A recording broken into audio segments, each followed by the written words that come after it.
ओम नमो भगवते वासुदेवाय। ओम नमो भगवते वासुदेवाय। ओम नमो भगवते वासुदेवाय। ओम नमो भगवते वासुदेवाय। ओम अज्ञानतिमिरान्धस्य ज्ञानाञ्जनशलाकया चक्षुरुन्मीलितं येन तस्मै श्रीगुरवे नमः।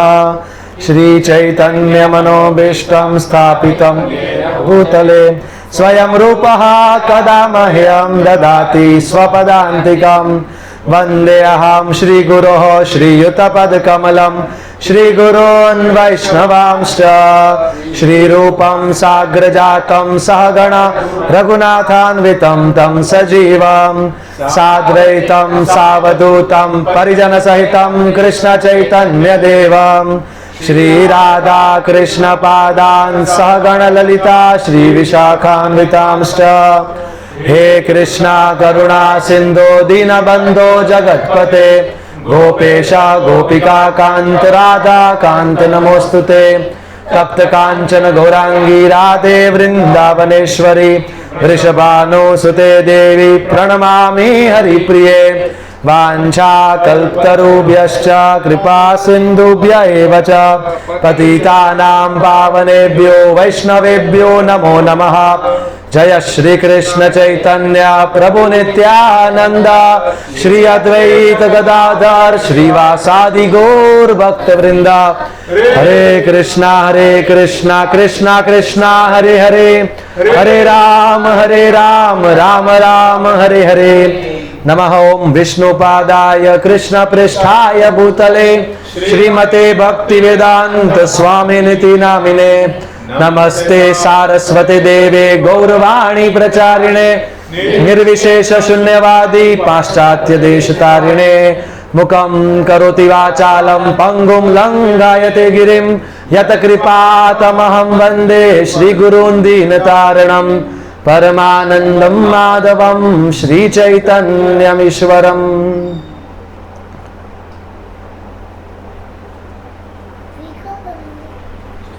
हरे कृष्णा। अब धीरे धीरे मेरा इनके साथ दोस्ती हो रहा है। तो पिछली बार हमने क्या चर्चा किया था?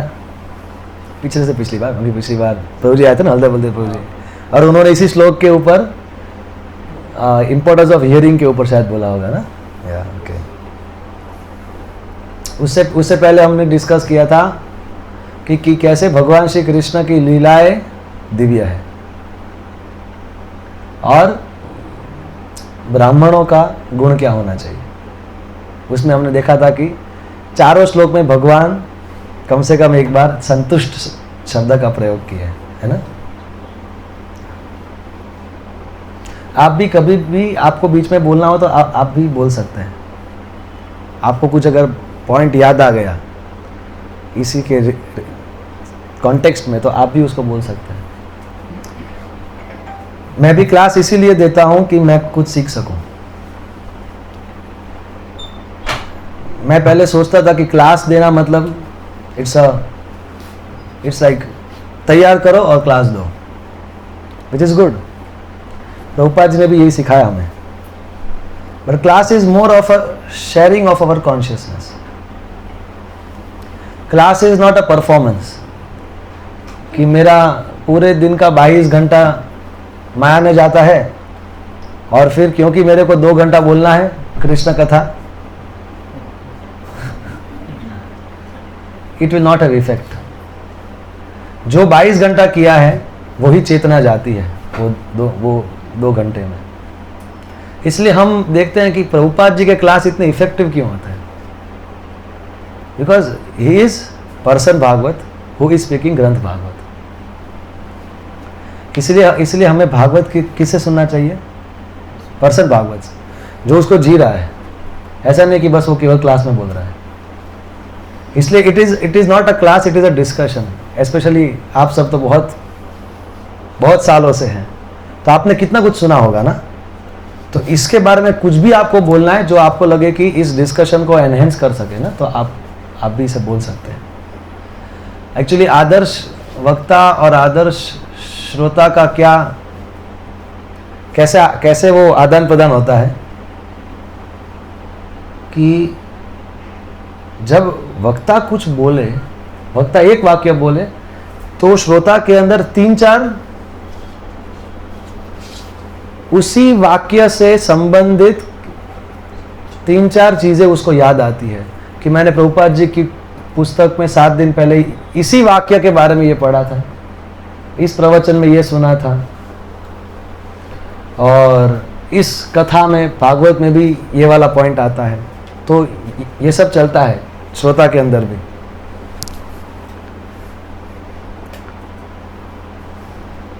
ओके, तो आप भी प्लीज बोल सकते हैं। भगवान श्री कृष्ण वृंदावन में भी है, द्वारका में भी है और वैकुंठ में भी है। तो इसमें कुछ अंतर है, ये मैंने पिछले बार बताया था ना, इफ आई रिमेम्बर। वैकुंठ में भगवान पूर्ण है, द्वारका या फिर मथुरा में भगवान पूर्णतर है, और वृंदावन में पूर्णतम है। पूर्ण मतलब भगवान नारायण पूर्ण है, लेकिन वो अपनी सारे गुणों को प्रकाशित नहीं करते। हालांकि वो he is complete, but there are different degrees of completeness also. फिर द्वारका में सारे गुण प्रकाशित करते हैं, लेकिन पूर्ण मात्रा में नहीं करते, और वृंदावन में सारे गुण पूर्ण मात्रा में प्रकाशित करते हैं।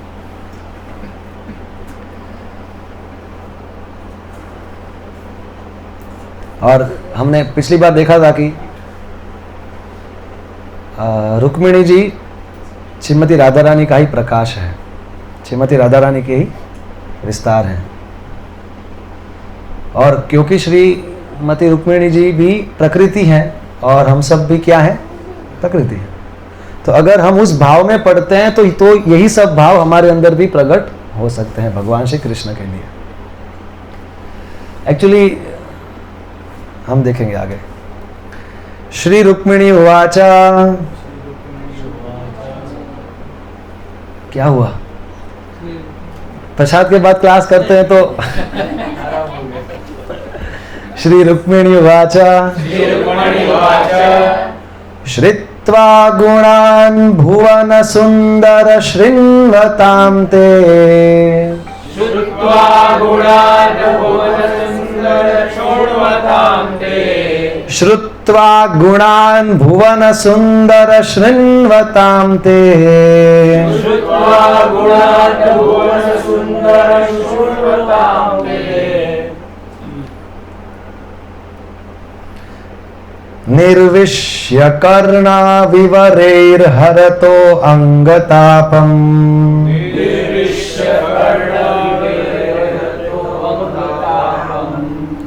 रूपं दृशां दृशिमताम् अखिलार्थलाभम्, रूपं दृशां दृशिमताम् अखिलार्थलाभम्, त्वयि अच्युता विशति चितमपत्रपं मे।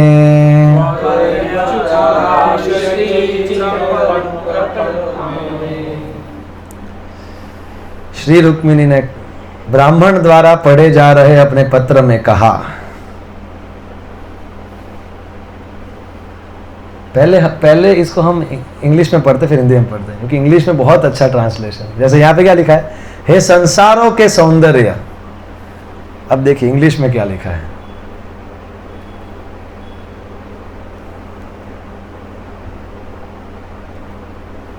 ओ beauty of the worlds, O beauty of the worlds. कौन? Krishna. Having heard of your qualities, आपके बारे में सुन रखा है, which enter the ears of those who hear and remove their bodily distress, तबीयत ठीक हो जाएगी। And having also heard of your beauty, which fulfills all the visual desires of those who see, I have fixed my shameless mind upon you, O Krishna. जय। अब हिंदी पढ़ लेते हैं। हे संसारों के सौंदर्य, आपके गुणों के विषय में सुनकर कि वे सुनने वालों के कानों में प्रवेश करके उनके शारीरिक ताप को दूर कर देते हैं, और आपके सौंदर्य के बारे में सुनकर कि वह देखने वाले की सारी दृष्टि संबंधी इच्छाओं को पूरा करते हैं। हे कृष्णा, मैंने अपना निर्लज्ज मन आप पर स्थिर कर दिया है। इसका हम तात्पर्य पढ़ते हैं जोर। Rukmini was a king's daughter, courageous and bold, and furthermore, she would rather die than lose Krishna. ये मैंने आज पढ़ा जब मैं इधर आ रहा था, हमारे गाड़ी में बैठने से पहले ही। I was shocked. मतलब कि वो मरना पसंद करेगी कृष्णा को खोने से। वाओ! इसलिए प्रभुपाद बोलते थे, where is the difficulty, where is the difficulty. Prabhupada, where is not the difficulty. लेकिन फिर मुझे भी ये समझ में आया कि जब प्रभुपाद जी बोलते हैं वेयर इज द डिफिकल्टी, मतलब जो ये समझ गया है कि मैं कितनी बड़ी डिफिकल्टी में हूं, उसको फिर कोई डिफिकल्टी नहीं लगती। और दूसरी चीज ये भी है कि जैसे कि अभी इतना वो बारिश हो रहा था ना, तो कभी कभी हमारा मन ऐसा कहता है कि मैं जाऊं या ना जाऊं, है ना? तो फिर मेरे को याद आ रहा था कि 2005 में मेरे मदर का वो होने वाला था, डिलीवरी होने वाला था। 8 महीने हुए थे, वो फिर नहीं हुआ, वो शिशु अंदर ही मर गया। लेकिन तब सवेरे बहुत बारिश हो रहा था, 2005 की बात है, 2005 सितंबर 18। तो मगर इतनी बारिश में भी मैं और मेरे पिताजी मेरे मम्मी को लेके गए। हमारे पास कोई व्हीकल नहीं था तब, घर की परिस्थिति बहुत ख़राब थी, बहुत ख़राब नहीं थी ओके थी, like we had 2 wheeler not 4 wheeler. अभी घर पे एक 4 व्हीलर है और मम्मी के लिए एक्टिवा है, पिताजी के लिए बाइक है। सुरेंद्रनगर में घर है, अहमदाबाद में फ्लैट है, और इतना पैसा है मेरे मम्मी के पास, पिताजी के पास, कि अब वो ना कमाए तो भी उनका पूरा जीवन निकल जाएगा। इसलिए मैंने डिसीजन ले लिया बट वो ये तब की बात है, तो तब डिफिकल्टी नहीं लगती। तो आप सबके भी जीवन में ऐसा कुछ कहीं ना कहीं पे हुआ होगा, तो तब ये क्यों सवाल नहीं आता? क्योंकि तब जो वो चीज होती है ना, वो बहुत प्रिय होती है। सो वो कृष्ण, बस उसको बस हमको डाइवर्ट करना है, दैट्स इट तो ये इनका हो गया था divert. Why? Because she was aware of Krishna. Actually एक जीव, ये मीन्स इंग्लिश में एक कहावत है, that all that glitters is not gold. जो भी चमकता है वो सोना नहीं होता। तो इस संसार की चमकीली चीजें जीव को बहुत आकर्षक लगती है, हालांकि उसका कोई वैल्यू नहीं है, क्योंकि वो कृष्ण के सर्व आकर्षकता के बारे में उस वक्त पे अवगत नहीं है। और यहाँ पे शी इज अवेयर कि कौन है Krishna, so she will rather die rather than lose Krishna. Jai. Considering all this, she wrote a frank, explicit letter begging Krishna to come and take her away. So इसमें बताया गया है भुवन सुंदर, श्रुत्वा गुणान भुवन सुंदर। तो कल भी मैंने क्लास के अंदर मैंने बताया था कि हम श्रवण का फल ये होता है कि हमारी स्वरूप सिद्धि प्रकट होनी चाहिए। हम लोग कौन है? हमको नहीं पता। आत्मा तो बहुत मतलब हम कौन है या आत्मा है, ये तो उनका जवाब है कि जो डिवाइस में आते हैं, 6 सेशन में आते हैं फिर जो थोड़े भक्ति में आगे बढ़ते हैं तो वो बोलते हैं कि मैं कृष्णदास कृष्णदासी। कौन? कृष्णदास, जीवे स्वरूप नित्य कृष्णदास। ओके, उसके आगे मैं गुरु का शिष्य हूं, मैं शिष्य हूं, मैं शिष्य हूं, दैट इज इवन हायर। मैं कृष्ण के दास का दास हूं। भगवान को देख के भी उसको अपना गुरु ही उसको याद आता है। तो हम कौन है? स्वरूप सिद्धि। तो वो हमें नहीं पता है। तो जब कृष्णा कथा सुनते हैं तो इसका फल होना चाहिए कि हमारा स्वरूप सिद्धि प्रकट हो जाना चाहिए कि हम कौन हैं। इसलिए मैं सुन रहा था कि false ego is the real culprit. हमारे सारे दुखों का जड़ क्या है? False ego. मैं आपको एक वो बताता हूँ, फॉर्मूला बताता हूँ, ABCCB। ये मैंने पहले भी मैंने बताया हुआ है, ये नहीं बताया? Okay. ABCCB formula. A for activating agent, B for belief system, C for internal consequences और CB फॉर कॉन्सिक्वेंशियल बिहेवियर। उदाहरण देता हूं, जब आत्मा अपने आप को शरीर मानती है, that is false ego, that is activating agent. उसकी वजह से बिलीफ सिस्टम बनता है क्या? अहम ममेति, ये मैं हूं और ये मेरा है, हालांकि है नहीं। आज मैं गया था, हॉस्पिटल गया था, विक्रमी राघव प्रभु हमारे एक ब्रह्मचारी हैं, उनके पिताजी को ब्रेन हेमरेज हुआ और उनका लेफ्ट हैंड पैरालिसिस हो गया। आज मैं गया था तो उनको ही नहीं पता कि वो कहाँ है और वो अपना ये हाथ नहीं हिला सकते। तब प्रभु जी बैठे थे और मैं बैठा था और हम डिस्कस कर रहे थे कि देखो क्या है ये, मतलब कि हम कितने डिपेंडेंट हैं, लेकिन हमको ऐसा ही लगता है कि मैं इंडिपेंडेंट हूं। Any time everything can be finished, any time death can attack. सही बात है। तो इतना घमंड कहाँ का? फिर भी हम सीरियसली हम भक्ति को ले नहीं पाते। सही बात है ना? प्रभु जी मेरे को बताया विनम्रता पूर्वक कि प्रभु जी मैं ये देख रहा हूं, फिर भी मैं माला करता हूं तो उतनी तीव्रता नहीं आ रही। मतलब कितनी माया अंदर है।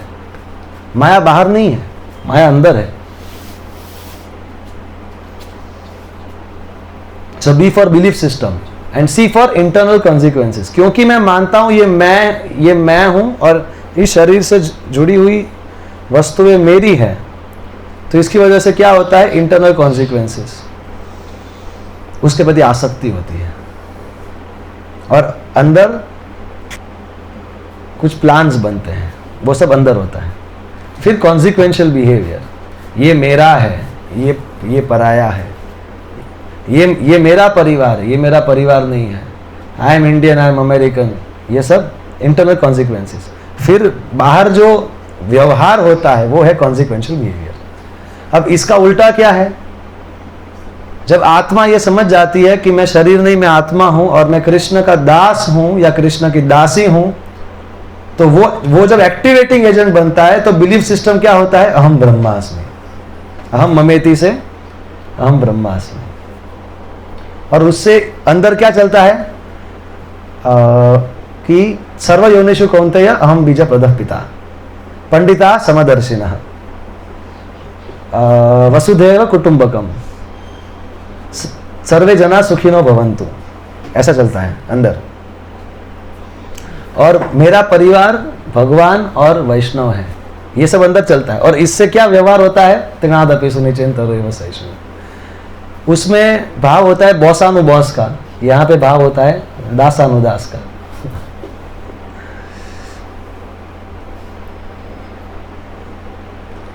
तो सुनने से क्या होना चाहिए? ये फॉल्स ईगो डिसॉल्व होना चाहिए। जब हम सुनते हैं तो हम हमारे ओरिजिनल पोजीशन में स्थित होने चाहिए कि मैं शरीर नहीं हूं, मैं आत्मा हूं, और आत्मा मतलब मैं कृष्ण का अंश हूं। और सुनते सुनते साल प्रति साल के बाद एक ऐसा वक्त आता है कि जब हमारी स्वरूप सिद्धि हमको पता चलती है कि मैं गोलोक वृंदावन में मैं क्या हूं, तो वो कृष्ण कथा के श्रवण का फल हमें प्राप्त हुआ। मगर आज तक हमको हुआ, वो क्यों नहीं होता उसके ऊपर मैंने रिसर्च किया थोड़ा। तो मेरे को पता चला कि हिज होलीनेस सत्स्वरूप महाराज जी ने ये चीज बताया है कि कैसे श्रवण करे तो उसका पूर्ण फल प्राप्त हो सकता है। तो उन्होंने 6 चीज बताया था जो मैंने कल के लेक्चर में बताया था। माता जी बहुत कल का लेक्चर एकदम ध्यान से सुन रही थी, इसलिए बताएंगे। पहला चीज है इंटेलिजेंस। जब भी हम क्लास सुने तो हमारा बुद्धि खुला होना चाहिए। बुद्धि खुला मतलब क्या बताया जा रहा है उसको समझना है। मेरे को क्या समझना है इसके लिए उसमें बुद्धि नहीं लगाना है। ये एक पहलू है। दूसरा पहलू ये है कि उसका कोई दूसरा मतलब नहीं निकालना है। ठीक है, शास्त्रों में ये बोला मतलब ये मेरे जीवन में ऐसे अप्लाई होगा, नहीं ऐसे नहीं, जो लिखा है वही है। सर्वधर्मान परित्यज मतलब सर्वधर्मान परित्यज, और कुछ नहीं लिखा इसमें, लेकिन वो नहीं आएगा वो। क्यों? क्योंकि हमारा या तो हम इंटेलिजेंस का यूज नहीं करते या तो हम इंटेलिजेंस का मिसयूज करते हैं। तो ये नहीं करना है, इंटेलिजेंस का ठीक ठीक प्रयोग करना है, ये पहला। दूसरा सबमिसिवनेस। स्पेशली हमको ये सिखाया जाता था ब्रह्मचारी ट्रेनिंग में कि क्योंकि कभी कभी मंदिर के अंदर भागवतम क्लास कौन देते हैं, कभी कभी कुछ नए भक्त भी देते हैं जो हमसे जूनियर है, या फिर कोई ऐसे भक्त देते हैं कि जो, या फिर कोई ऐसे टॉपिक के ऊपर क्लास देते हैं जिनके ऊपर हमारा पकड़ ज्यादा है। तो अंदर क्या चलता है, अरे यार मैं इसका क्यों सुनूं, अरे यार ये तो मुझसे जूनियर है, अरे यार इसके ऊपर तो मैं और अच्छा बोल सकता हूं, अरे यार ये तो मुझे क्या ही सिखाएगा। तो वो भाव नहीं है। तो क्यों? तो एक्चुअली हमारा जो हृदय शुद्ध कौन करता है, ये हमारे हाथ में है ही नहीं, ये तो भगवान करते हैं। तो जब भगवान देखते हैं कि ये किस भाव से सुन रहा है तो वो अंदर जाके वो साफ करेगा। अगर भाव विपरीत है तो असर उचित नहीं होगी। तो ये दूसरा हो गया सबमिसिवनेस। तीसरा रैप्ट अटेंशन, एकदम गंभीरता पूर्वक ध्यान पूर्वक सुनना, जैसे महाराज परीक्षित सुन रहे थे सुखदेव गोस्वामी को। इसका क्या प्रूफ है कि परीक्षित महाराज सुखदेव गोस्वामी को 10वें स्कंद में भी बता रहे थे कि आपने दूसरे स्कंद में ये बोला, अभी ये बोल रहे हो तो मेरे को समझ में नहीं आ रहा। और परीक्षित महाराज के अंदर ऐसी जिज्ञासा होती थी कि अरे और थोड़ा डिटेल में बताइए, अरे आराम से बताइए, अरे 7 दिन है और तेरे को भूख प्यास नहीं लगा, अरे वो सब छोड़ो, सुनने आए हैं। सी ब्यूटीफुल। तो रैप्ट अटेंशन मतलब very much interested in details, और जो बोला गया है वो याद है, जो बोला जा रहा है वो याद हो रहा है, और जिज्ञासा बढ़ रही है। इसको कहते हैं रैप्ट अटेंशन। ये कथा हम सबको पता है ना, वो जनक महाराज वाली कथा भी मैंने कल बताई थी, है ना, कल बताई थी। रैप्ट अटेंशन है। घर में आग लग जाए तो भी अगर भागवत पढ़ रहे हैं, सुन रहे हैं, तो उठने का नहीं।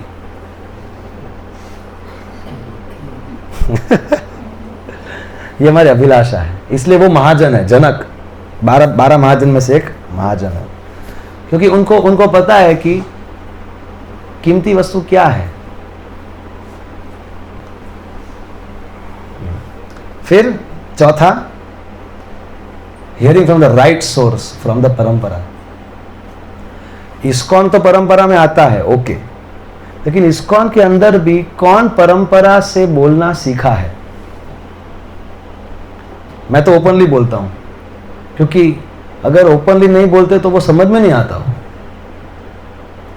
जब हम भक्ति में नहीं होते, फिर हम भक्ति में आते हैं तो ग्रॉस चीजें तुरंत समझ में आती हैं।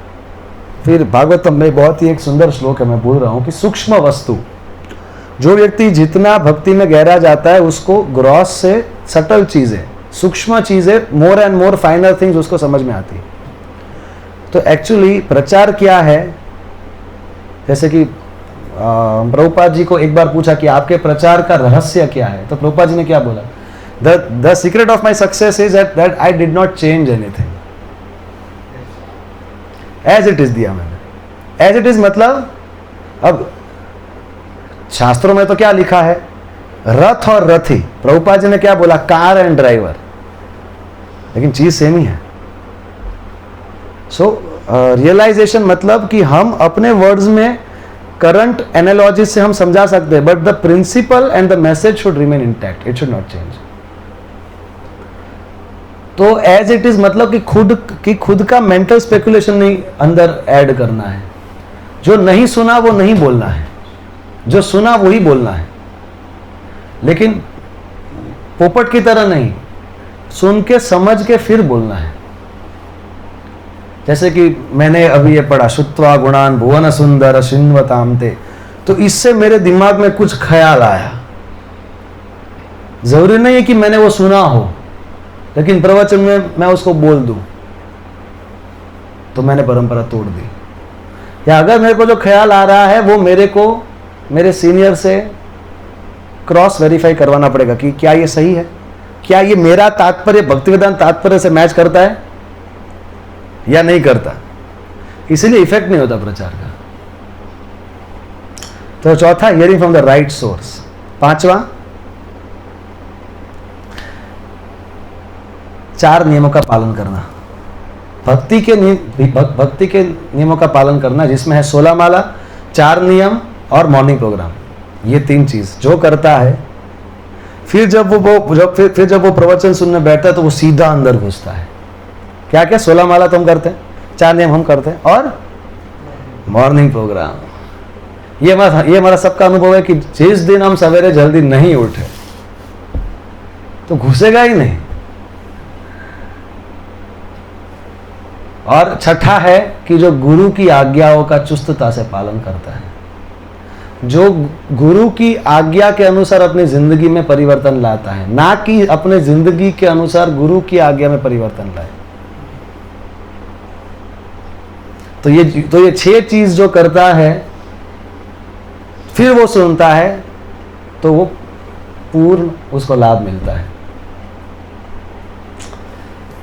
तो इन्होंने ऐसे सुना था रुक्मिणी जी ने, hearing from the right source. किससे सुना? नारद मुनि से सुना। अलग अलग संत आते थे सुनाने के लिए भीष्मक राजा के दरबार में। भुवन सुंदर, क्योंकि भगवान सारे सौंदर्य के स्रोत हैं। एक बार प्रभुपाद जी जा रहे थे एरोप्लेन में अपने एक शिष्य के साथ, बहुत सारे शिष्यों के साथ। तो प्रभुपाद जी आगे चल रहे थे और उनके ब्रह्मचारी शिष्य पीछे चल रहे थे। ये तो हमने सुना है ना? नहीं सुना? सुना ही होगा आपने, बस मैं आगे बताऊंगा तो आप उसको रिलेट कर पाएंगे। तो प्रभुपाद ने पीछे नहीं देखा, लेकिन वो समझ गए कि मेरा पीछे का मेरा ब्रह्मचारी शिष्य एयर होस्टेस को देख रहा है। तो प्रभुपाद जी चलते चलते रुक गए, लेकिन इनका तो नजर कहीं पे और था, तो वो प्रभुपाद जी से वो टकरा गए। वो तो प्रभुपाद जी ने घूम के देखा, शी इज ब्यूटीफुल ना? यस प्रभुपाद। प्रभुपाद के शिष्य भी फॉरेन शिष्य है ना। प्रभुपाद बोले, just think, if the creation is so beautiful, how beautiful will be the creator. भुवन सुंदर, कि ये सब सुंदरता कहां से आई, वो कितने सुंदर होंगे। इसलिए ओ ब्यूटी ऑफ द वर्ल्ड। इसलिए हमारे रूप गोस्वामी जी बताते हैं कि अगर कोई भौतिक इच्छा बाकी है तो वृंदावन मत जाना। अगर वृंदावन जाओ तो केशी घाट पे भूल के भी मत जाना। अगर केशी घाट पे गए तो वो नीले लड़के को न देखना जो 3 जगह से टेढ़ा खड़ा है, हाथ में बांसुरी ले गया और गलती से देख लिया, फिर बोलना मत कि बताया नहीं था कि दूनो तू एमनो कहता, फिर हो गया सर्वनाश होई बे, सारा भौतिक इच्छाएं सर्वनाश हो जाएगा और आप पागल हो जाओगे, इसलिए मत जाना। तो क्यों ऐसा श्लोक क्यों लिखा रूप गोस्वामी जी? प्रभुपाद जी समझाते हैं कि ये कलयुग के जीव ऐसे होंगे कि जो मना करेंगे वो करेंगे तो इसलिए ऐसा श्लोक लिखा कि जिसने मना कि ऐसा क्या, अब तो दिखाऊंगा मैं, हाथ जाओ तो इतने सुंदर है हमारे भगवान, कानों से जाते हैं वो हृदय में प्रकाशित होता है। हरतो अंग तापम, कल मुझे एक भक्त ने बताया जो इसी सभा में बैठे हैं, उन्होंने बताया कि प्रभु जी मगर मैं बोल दूंगा तो आप ये जान लोगे कि मैं किसके बारे में मैं बोल रहा हूँ। कोई बात नहीं, ये तो उनका वही है, गुणगान है, तो कि उनका कल तबीयत खराब था तो उन्होंने बोला प्रभु जी, मैंने कहा हाँ प्रभु जी, जब कीर्तन शुरू हुआ ना तो प्रभु जी मैं नाचने लगा और प्रभु जी मेरा सारा बीमारी चला गया, और प्रभु जी मैं खाने नहीं वाला था लेकिन फिर मैंने पेट भर के खा लिया। प्रभु जी तो ये कीर्तन का असर है प्रभु जी। देखो ये साबित हो गया ना, हर तो अंग तापम, अंग का दर्द दूर हो जाता है। तो इसलिए आज के बाद हॉस्पिटल नहीं जाने का, कीर्तन करने का। ऐसा हमारा सबका एक्सपीरियंस कहीं ना कहीं पे तो रहा होगा, सही बात है। रूपम दृशाम दृश्यमताम अखिलार्थ लाभम, अखिलार्थ लाभम मतलब this is the perfection of existence. मेरे अस्तित्व की सार्थकता है कि मेरी ये आंख आपकी खूबसूरत छवि के ऊपर गिर गई, पड़ गई। This is the perfection of my life कि मुझे आपका दर्शन प्राप्त हो गया और मैंने सारी शर्म छोड़ दी। ये हमारा सबका ये अनुभव है कि जब हम इस्कॉन में जब हम नए नए आते हैं तो थोड़ा हमारे अंदर शर्म होता है, और अब उतना होता है। तो क्यों ऐसा क्यों होता है? आप में से कोई बताना चाहेंगे? शर्म क्यों चला जाता है और अभी भी क्यों शर्म कुछ नहीं गया है? ऐसा क्यों होता है कि भगवान अपने की जो भगवान को प्राप्त करने जाता है भगवान उसके पैरों को खींचते हैं? जैसे कि बलि महाराज के साथ क्या क्या नहीं हुआ ना। आप कोई भी कृष्ण भक्त को देख लो, पहले भगवान टांग खींचेंगे और फिर अपना दर्शन देंगे। तो हमारे भी जीवन में ये जो शर्म है ना, शर्म ये हमारे और भगवान के बीच में आती है। तो इसका कारण क्या है? भौतिक उपाधि। मैं अपने आप को जितना इस भौतिक संसार के साथ आइडेंटिफाई करता हूं उतना ही मेरे को शर्म आएगा, और जैसे जैसे मेरा आकर्षण कृष्ण के प्रति बढ़ता जाएगा वो शर्म कम होता जाएगा। सही बात है। लेकिन ये शर्म छोड़ना पड़ेगा। इसलिए मैंने पिछली बार वो वाला भजन गाया था, आमी त्यजी कुललाज भजा ब्रजराज विनोद मिनति करे, कि गोपियों ने लाज शर्म छोड़ा ना, तो हमको भी छोड़ना पड़ेगा। 4 रास्ते पे हमको पागलों की तरह नाचना पड़ेगा। ये हम देखते हैं कि अमेरिकन शिष्य जैसे नाच सकते हैं वैसे हम नहीं नाच सकते। देखा है ऐसा? क्योंकि उन्होंने लाज शर्म कृष्ण के लिए छोड़ दी। हम नहीं छोड़ सकते कि वो क्या सोचेगा, वो क्या सोचेगी। तो उसमें प्रेम में क्या होता है कि पागलपन होता है ना। इसीलिए जब हम ब्रह्मचारी बनते हैं तो हम सब शर्म छोड़ देते हैं। क्या समाज बोलेगा, क्या घर वाले बोलेंगे, क्या दोस्त बोलेंगे, तो ही भगवान मिलते हैं। और इल्जाम लगता है इस्कॉन के ऊपर कि इस्कॉन ने किडनैप किया। इस्कॉन ने नहीं किया, इसने किया। मतलब 10वें स्कंद के अंदर गोपियां भी ऐसा बताती है कि आप हमको मत पूछो कि आप इतनी बेशर्म कैसे बन गई, उसकी सुंदरता ही ऐसी है। हमारा दोष नहीं है, उसकी सुंदरता का दोष है। उसी तरीके से हम भी भक्त उस स्तर पे नहीं है, लेकिन हम भगवान की बाह्य सुंदरता और आंतरिक सुंदरता समान है। तो हम भगवान के हृदय के सुंदरता को देख के हम अपनी शर्म छोड़ सकते हैं। ओके,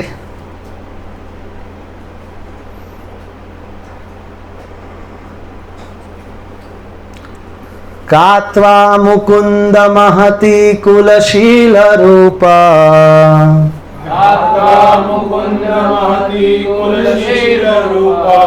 विद्यावयो द्रविण धामभिरात्मतुल्यम्,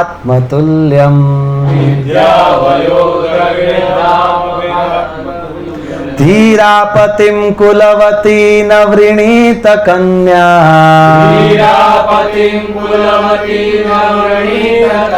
काले नृसिंह नरलोक मनोभिरामम्।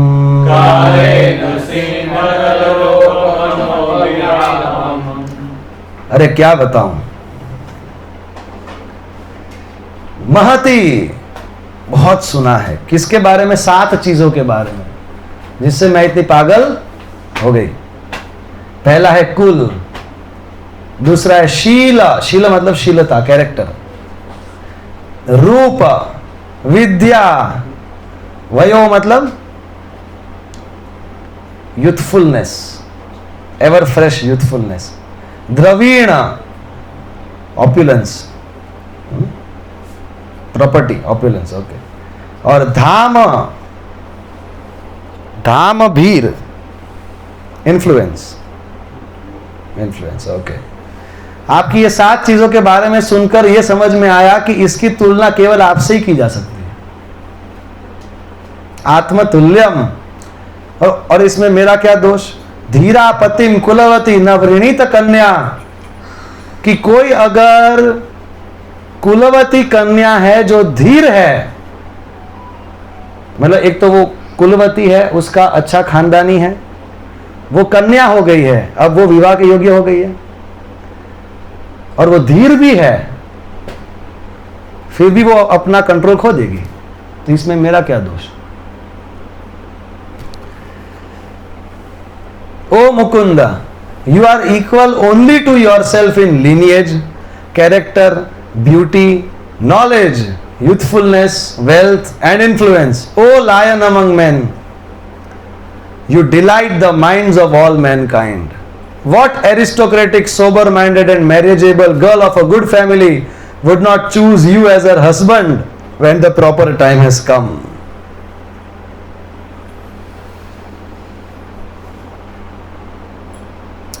जीव और कृष्णा एक दूसरे के लिए है। जब मैं कॉलेज में था तो ऐसा सुनने में आता था कि हम दोनों एक दूसरे के लिए बने हैं। ये सही नहीं है।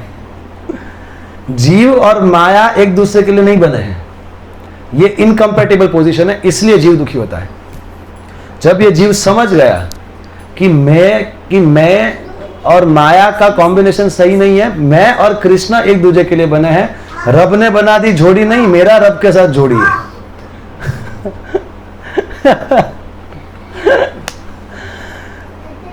Then Jiva will be in his natural position. Natural position is to love and serve and assist Krishna.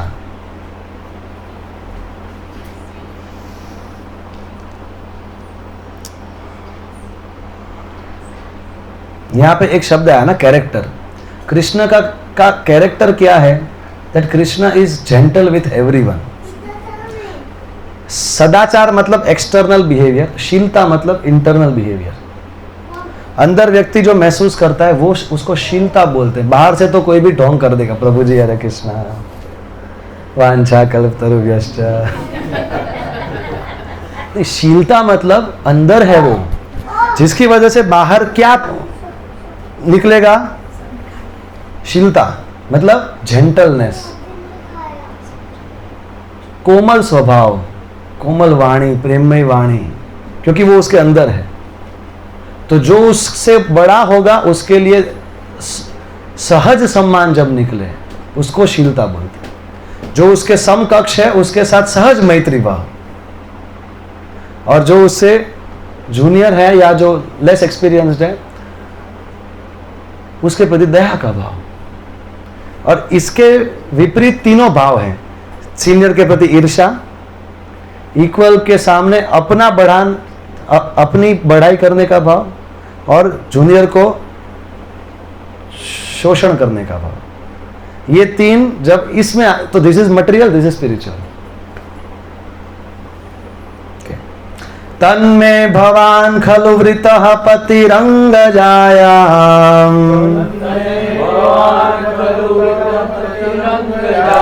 आत्मार्पितश्च भवतो अत्र विभो विधेहि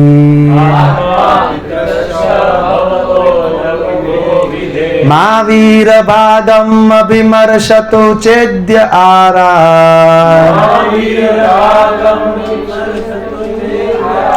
गोमायुवन् मृगपतेर्बलिमम्बुजाक्ष। ये बहुत सुंदर श्लोक है। ये इस श्लोक में Rukmini ji desires to be owned by Krishna, कि मैं आपकी हो जाऊं और आप मेरे हो जाएं। दिस डिजायर, ये हमारे अंदर आनी चाहिए कि मैं कृष्ण का हो जाऊं। देखते हैं।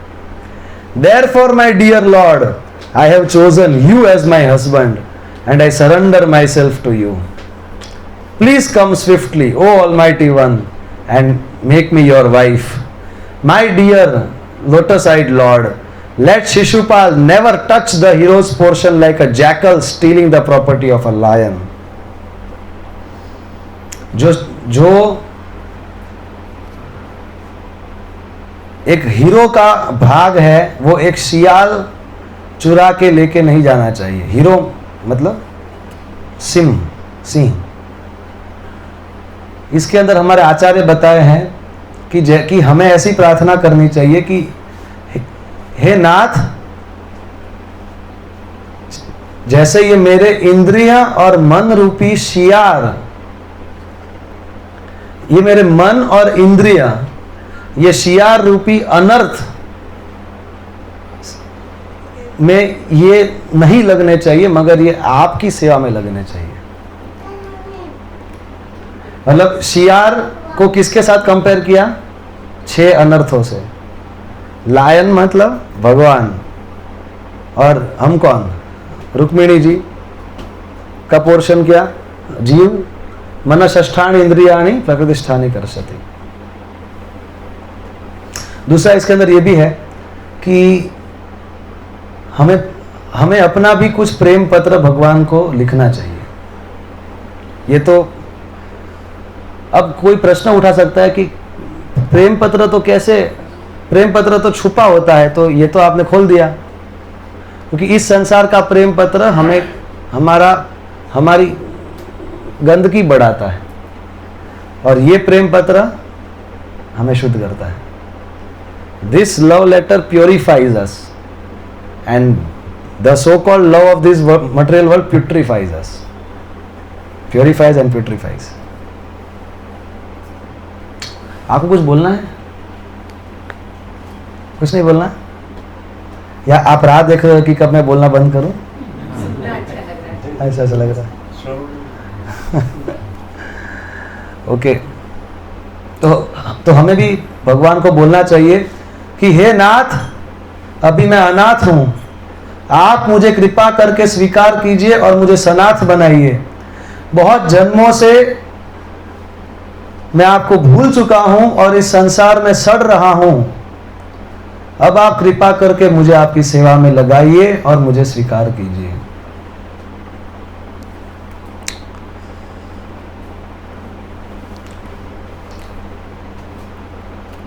पुरतेष्ट दत्त नियमाव्रत देव विप्र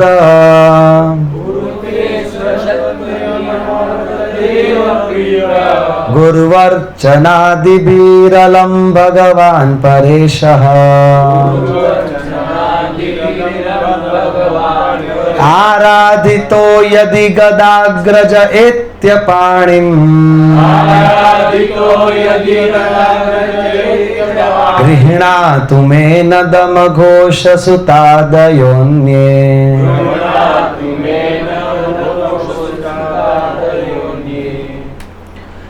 If I have sufficiently worshipped the Supreme Personality of Godhead by pious works, sacrifices, charity, rituals and vows, and also by worshipping the demigods, brahmanas and gurus, then may Gadagraja come and take my hand and not Damaghosha's son or anyone else. Hindi पढ़ लेता हूँ.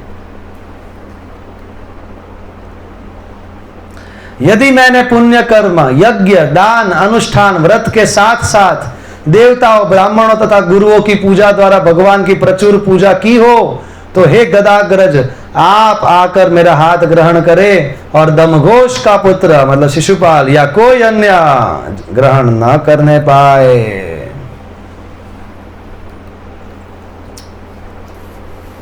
तो हालांकि भक्ति स्वतंत्र है, पुण्य के ऊपर निर्भर नहीं है, लेकिन जिसका जीवन पुण्यशाली रहा है वो भक्ति को आसानी से स्वीकार कर सकता है. इसीलिए पुण्य को बताया है कि वो ग्लास है और भक्ति पानी या दूध है. अगर किसी का जीवन पुण्यशाली रहा है तो बहुत आसानी से वो भक्ति को धारण कर लेगा. अगर नहीं रहा है तो उसका संघर्ष बढ़ जाएगा.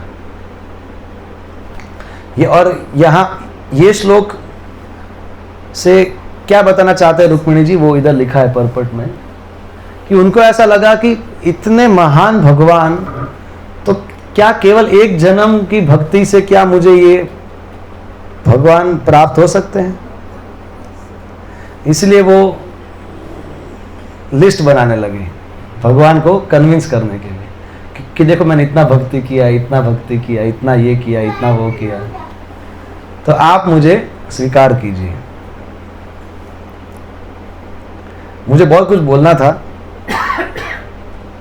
बट जो इम्पोर्टेंट है वो मैं बोल रहा हूँ. ये अभी जो आपने श्लोक बोला इसमें भगवान को गदाग्रज गदाग्रज मतलब एलिफेंट, वो मैंने नहीं sorry the Elder brother of गद, गद अग्रज. अग्रज मतलब श्री रूपम सा अग्रजातम सहगण रघुनाथान्वितम तम सजीवन. अग्रज मतलब बड़ा भाई, तो रूप गोस्वामी के बड़े भाई सनातन गोस्वामी. तो गद अग्रज, तो यहाँ पे ऐसा बता रहे हैं कि जय बलराम जी, तो बलराम जी के Krishna the Elder brother of गद. तो ये तो कृष्णा बड़े भाई हैं किसके? गद के. तो ये गद कौन है मेरे को भी नहीं पता है माता जी. जब मैंने ये पढ़ा तो मेरे को लगा कि कृष्णा को बता रहे हैं कि ये हाथियों के राजा है, ऐसा मेरे को लगा. तो मैंने इतना पढ़ा नहीं था. Thank you. तो नहीं बताया गया कि जिसके बड़े भाई बलराम हैं. देखिए यहाँ पे क्या दिया है कृष्णा, यानी उनके बारे Krishna the Elder brother of गद. हम देखते हैं, हिंदी में भी देखते हैं, ऐसा बताया है इसमें. गद के बड़े भाई कृष्णा, गद के बड़े भाई कृष्णा. ओके, तो मैं आपको माता जी जान के बताऊँ, बताएंगे. Thank you. ओके. शोभावीनि त्वम् अजितोद्वहने विदर्भान्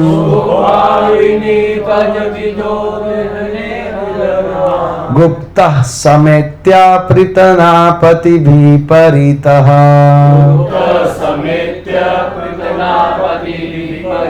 निर्मथ्य चेद्य मगधेन्द्र बलं प्रसह्य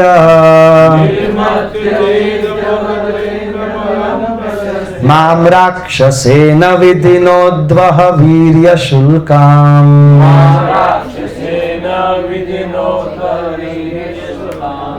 ओ अनकॉन्करेबल वन, कल जब मेरा शादी शुरू हो तो आप बिना दिखे विदर्भ में आइए और आपकी पूरी सेना को मत लेके आना, केवल आपके सेनापतियों को ले और जो मंत्रीगण हैं उनको लेके आइए. और फिर राक्षस विधि से मुझे जीत लीजिए और शिशुपाल और जरासंध को हरा दीजिए। रुक्मिणी जी ही अभी ट्रांसेंडेंटल डिप्लोमेसी से, दिव्य राजनीति से खुद ही वो मार्ग बताएगी कि आपको कैसे मेरे को उठाना है। हमारे भी ऐसा होता है ब्रह्मचारी लाइफ में कि हम ही बताते हैं कि कैसे घर पे सॉल्व करेंगे। अंतः पुरांतरचरिम निहत्य बंधून् त्राम उद्वहे कथम इति प्रवदाम्युपायम् पूर्वेद्युरस्ति महती कुलदेव यात्रा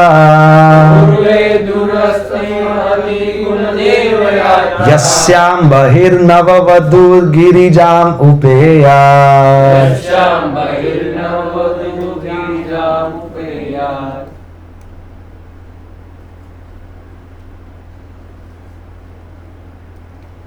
मैं सोचा कि हिंदी में पढ़ लगा। चूंकि मैं रनिवास के भीतर रहूंगी, अंतरवाड़ी, अतः आप आश्चर्य करेंगे और सोचेंगे कि मैं तुम्हारे कुछ संबंधियों को मारे बिना तुम्हें कैसे ले जा सकता हूं, किंतु मैं आपको एक उपाय बतलाऊंगी, विधि बतलाऊंगी। विवाह के एक दिन पूर्व राजकुल के देवता के सम्मान में एक विशाल जुलूस निकलेगा, जिसमें दुल्हन नगर के बाहर देवी गिरिजा का दर्शन करने जाती है। हे कमल नयन, शिव जी जैसे महात्मा आपके चरण कमलों की धूलि में स्नान करके अपने अज्ञान को नष्ट करना चाहते हैं। यदि मुझे आपकी कृपा प्राप्त नहीं होती तो मैं अपने उस प्राण को त्याग दूंगी जो मेरे द्वारा की जाने वाली कठिन तपस्या के कारण क्षीण हो जाएगा। तत्पश्चात सैकड़ों जन्मों तक परिश्रम करने के बाद शायद आपकी कृपा प्राप्त हो सके। Here the love letter ends. तो यहां पे हम क्या देखते हैं, जब मैं कॉलेज में था तो ऐसा सुनने में आता था कि she didn't deserve me, he didn't deserve me, कि वो मेरे लायक नहीं था इसलिए हमारा नहीं हुआ। लेकिन यहां पे देखो उल्टा भाव है, क्योंकि भगवान के अंदर तो कोई त्रुटि हो नहीं सकती। अब अगर भगवान मुझे स्वीकार नहीं कर रहे, मतलब किसकी गलती है? मेरी गलती है। सो वो इस ज्ञान में स्थित है कि भगवान की कभी कोई गलती हो ही नहीं सकती। और अगर मैं अभी भगवान से दूर हूं, मतलब तो मेरे अंदर कुछ त्रुटियां हैं, तो उसको पूरी करने के लिए मुझे मेहनत करना है। कितना मेहनत? एक जन्म। यहां पे हम समझ रहे हैं कि रुक्मिणी जी बताई कि अगर इस जन्म में आप प्राप्त नहीं हुए तो मैं तपस्या से, मैं इतना कठिन तपस्या करूंगी अपने आप को शुद्ध करने के लिए और आपकी कृपा के राह देखूंगी। अगर आपकी कृपा नहीं हुई तो उसी तपस्या से मेरा शरीर गल जाएगा, क्योंकि मैं आपके विरह में मैं तप रही होंगी।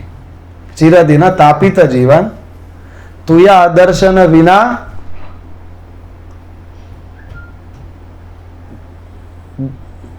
तुया दर्शन विने। एक मिनट। अरे अभी तो मुझे याद था। तुया घरल जारल देही चिरदिना तापिता जीवना तुया दर्शन विना घरले जारल देही चिरदिना तापिता जीवना। आपका दर्शन ना पाकर मेरा शरीर गल रहा है और पता नहीं कितने समय से मैं मेरा जीवन तप रहा है क्योंकि आप नहीं हो। ये लिखा नरोत्तम दास ठाकुर ने श्रीला रूप गोस्वामी जी की याद में। तो यही वो प्रेम का भाव है कि अगर इस जन्म में आप प्राप्त नहीं हुए तो मैं तो इस जन्म में तो मेरा मृत्यु होगा, अगले जीवन में जन्म से लेकर मृत्यु तक मैं केवल तपस्या करूंगी आपको पाने के लिए। उसमें भी आप प्राप्त नहीं हुए तो फिर तीसरा जन्म से लेकर मृत्यु तक तपस्या, ऐसे सैकड़ों जन्म करती रहूंगी। फिर एक दिन शायद आपकी कृपा प्राप्त हो, उस अभिलाषा में जीती और मरती रहूंगी। तो ये प्रेम पत्र है रुक्मिणी जी का। तो इसमें से जैसे कि मैंने बताया कि हम दो चीज सीखते हैं, एक तो है दीनता का भाव और एक दृढ़ता का भाव। चाहिए तो आप ही चाहिए और कुछ नहीं चाहिए। Okay, so here we and.